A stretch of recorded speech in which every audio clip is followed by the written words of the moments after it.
Have you ever made a choice that felt perfect in the moment, only to regret it later, realizing it was driven by emotion rather than reason?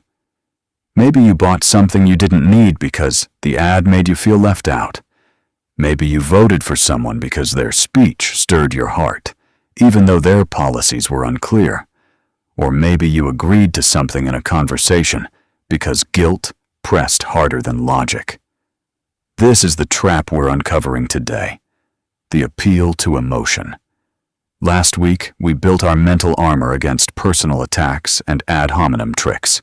Today, we face one of the most powerful forces in persuasion: emotion itself. Logic isn't just theory, it's protection. But emotions are persuasive, and they often sneak past our defenses. To understand this, we need to explore how emotions work, why they're so compelling, and how they can be used against us. An appeal to emotion happens when someone replaces evidence with feelings. Instead of facts, they give you fear, desire, or guilt. Listen carefully. If you don't vote for me, disaster awaits. That's fear. Or, this product will make you happy forever. That's desire. Or, if you don't donate, you don't care about children. That's guilt. Emotions are real. But emotions are not proof. Logic asks, where is the evidence? Where are the facts? There are many forms of emotional appeal: fear, desire, guilt, pity, flattery, even anger. Each one bypasses rational thought and tries to push you into action. Fear says, act now or suffer later. Desire says, act now and gain happiness. Guilt says, act now or you're a bad person. Flattery says, act now because you're smart enough to see the truth. The trick is simple. Emotions are powerful motivators, but they are not evidence. Think about advertising. A luxury car ad shows freedom, status, happiness. The driver smiles as the wind blows through their hair. The message is clear: buy this car and you'll feel powerful. But where are the facts? Does the car actually perform better? Is it safer? Is it more efficient? The ad doesn't say. It only shows emotion. A food ad shows family joy. Children laughing, parents smiling, everyone gathered around the table. The message: buy this food, and your family will be happy. But where is the evidence? Does the food taste better? Is it healthier? Is it affordable? Again, the ad doesn't say. It only shows emotion. A political speech warns of chaos if you choose the wrong side. The speaker says, without me, society will collapse. Fear is the weapon. But where is the evidence? What policies are proposed? What facts support the claim? None are given. Everyday conversations use the same trick. Someone says, trust me, I've been doing this for years. That's an appeal to authority mixed with emotion. It makes you feel safe, but it doesn't provide evidence.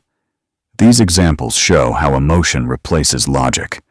They are persuasive, but they are not proof. This problem is not new. Aristotle wrote about rhetoric, the art of persuasion. He described 3 tools: ethos, pathos, and logos. Ethos is credibility. Pathos is emotion. Logos is logic. Aristotle knew that emotion could persuade, but he also knew that logic was the foundation of truth. The Stoics taught that passions must be controlled. They believed that emotions cloud judgment and lead to poor decisions. For them, wisdom meant separating feelings from facts. Modern psychology confirms this. Emotional triggers bypass rational thought. Fear activates the amygdala, the part of the brain that reacts instantly. Logic requires the prefrontal cortex, which takes time. That's why emotional appeals feel so strong. They are faster than logic. Why does this work? Because the brain reacts faster to emotion than to logic. Fear and desire override rational thought. Imagine you're walking in the dark and hear a sudden noise. Your body reacts instantly. Fear takes over before logic can analyze. That's survival. But in persuasion, the same mechanism is used against you. Ads, speeches, conversations. They trigger fear, desire, guilt, or flattery. Your brain reacts before logic can question. That's why logic must act as armor. It slows down the rush of feelings so you can ask, where's the evidence? Why does this work? Because the brain reacts faster to emotion than to logic. Fear and desire override rational thought.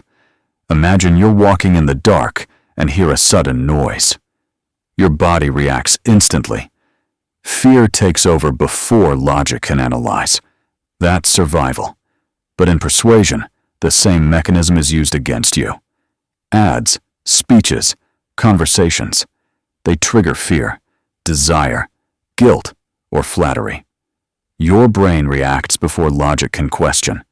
That's why logic must act as armor. It slows down the rush of feelings so you can ask, where's the evidence? Here's how to defend yourself. Step 1. Pause. Don't react instantly. Step 2. Ask, what's the evidence? Step 3. Separate feelings from facts. Step 4. Compare with the traps we studied last week. Armor is not about rejecting emotion.